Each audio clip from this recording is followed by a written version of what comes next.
गोजोन मोनाबिलि लोगोफोर नोंथांमोन साफ्रोमखौबो आंनि इउट्यूब चेनेलनि गोदान भिडिअआव फिन खेबसेबाव गोसो गोथारै बरायनानै लाग्रोबावदों। आई होप नोंथांमोना इसोरनि अननायाव मोजाङैनो दङ। बे समाव आं मोनसे ओरैबायदि इम्पर्टेन्ट भिडिअ लानानै फैदों आरो ओरैबायदि इम्पर्टेन्ट थार बे भिडिअआ नोंथांमोना साफ्रोमबो भिडिअखौ फुल्लि जोबजासिम नाय। दा बे समाव जोंनि गेजेराव WhatsAppआव मोनसे फाइल शेयार जाजोबगासिनो दङ कलेजनि ग्रुपआव, कलेजनि मोनफ्रोमबो कलेज रिलेटेड ग्रुपफोराव शेयार जागासिनो दङ PM किसाननि मोनसे फाइल।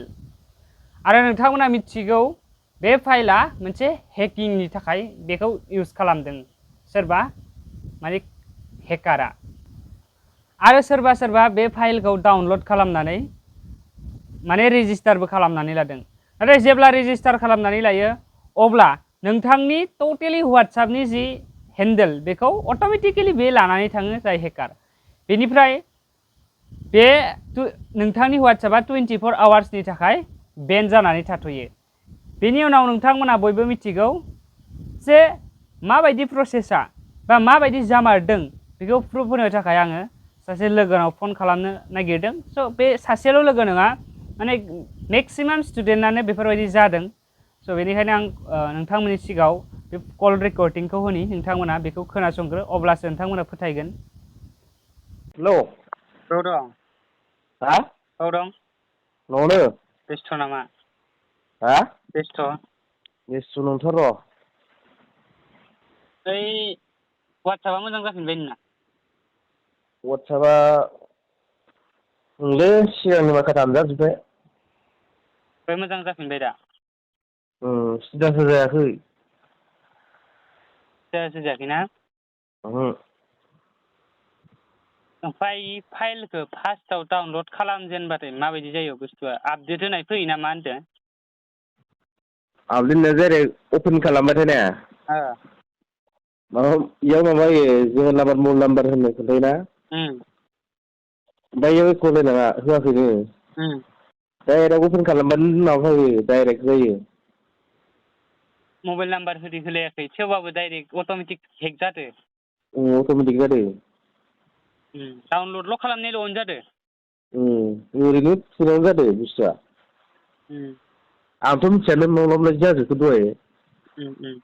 मैयासो थुनाय नायदोंमोन आं ओरैनो, ओमफ्राय एख' होआखै आङो। एख' मावाखै, ओमफ्राय थेवबाबो अट'मेटिक दहाय माबोरै शेयार जादों बेखौ हमना मोनाखै आरो। एख' मोनाखै। है मानसिनाव बिदि जादों। दे बेखौनो सोंहरदोंमोन आं। स' आई होप नोंथांमोना निस्सय आंनि कल रेकर्डिंखौ खोनाबाय जानो हागौ। बेनिफ्राय आं नोंथांमोननो फोरमायनानै होनि, नै बेफोरबायदि मोनसे नोंथांमोना फाइल नुनो मोनदों आरो बेफोरबायदि मोनसे फाइल नुनो मोनगोन PM किसान यजना निउ फर्म। बेखौ जेब्ला नोंथाङा डाउनलड खालामगोन अट'मेटिकेलि नोंथांनि मबाइलनि WhatsAppआ हेक जागोन आरो 24 आवार्सनि थाखाय बेन जागोन आरो बेफोरबायदिनो ग्रुपआव अट'मेटिकेलि नोंथांनि WhatsAppजों शेयार खालामहरबाय थागोन। अब्ला नोंथाङा जे समाव WhatsAppआ नोंथाङा बेन जानानै दङ अब्लाबो बे समाव नोंथांनि WhatsApp नाम्बारजों शेयार खालामबाय थायो अट'मेटिकेलि। डेट मिन्स नोंथांनि WhatsAppखौ हेक खालामनानै हेकारा हेन्डेल खालामबाय थायो। स' बेजों जोंहा गोबां गिनांगौ खोथा दङ। माबायदि गिनांगौ खोथा दङ आं नोंथांमोननो गासैखौबो फोरमायनानै होनि। स' नोंथांमोना साननो हागौ बेजों नोंथांमोननि WhatsAppआल' हेक जागोन बा माबा नोंथांमोननि WhatsApp रिलेटेडआल' थांगोन। बेजों लोगोसे नोंथांनि गासैबो डाटाफोरा हेक जाजोबगोन। माबोरै होननानै बुङोब्लाथाय नोंथांनि मबाइल नाम्बारजों रिलेटेड मोनफ्रोमबो जिनिसखौ बिथांमोना हेक खालामनानै लानो हागोन।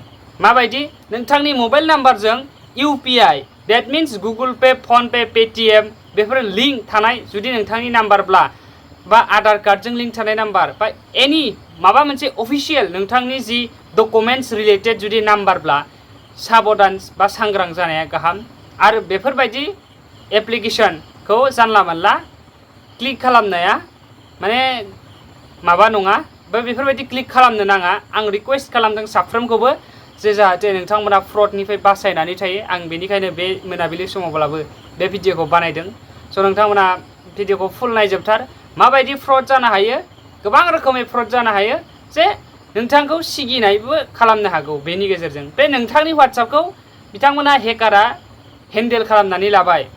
अब्ला बे समाव नोंथांनि WhatsApp नाम्बारजों गुबुन गुबुन सोरनावबा सोरनावबि जे फट'सफोर भिडिअसफोर जानला मानला प्रभाइड खालामनोबो हागौ।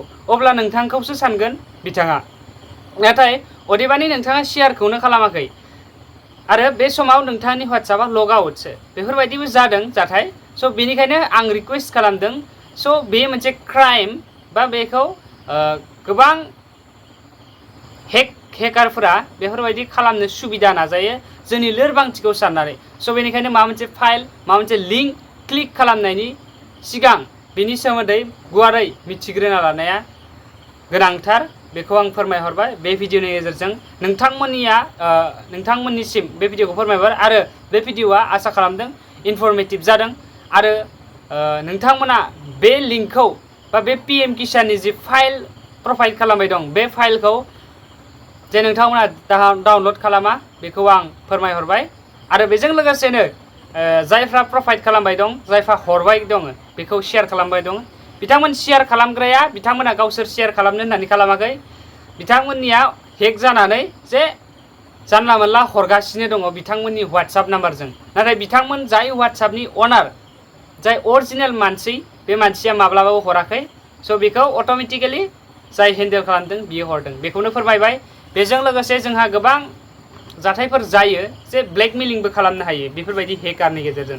आरो आं सानदों जे बेयो जोंनि एरियानिनो जानो हागौ, मानो होननानै बुङोब्लाथाय बेयो जोंनि कलेज ग्रुपआवल' प्रभाइड जागासिनो दङ, गुबुन जेबो रोखोमनि ग्रुपआव बेयो प्रभाइड जायाखै।